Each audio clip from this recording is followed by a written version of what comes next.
Hello everyone, Larry with Larry the Computer Guy here. We're an IT managed service provider in Commerce, Michigan. We specialize in cybersecurity and HIPAA compliance. Today's security tip: 3 sneaky ways to know your kids are up to no good online. Here are some little known ways to see if your kid is doing things and visiting sites you wouldn't want them to. They've deleted their browsing history. What are they hiding? The ads showing up are questionable.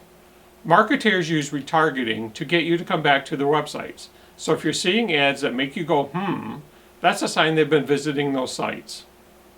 They hide when using a device.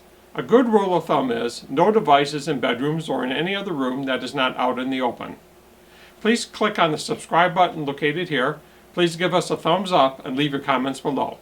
Please follow the government's recommendation on social gathering. Stay safe out there.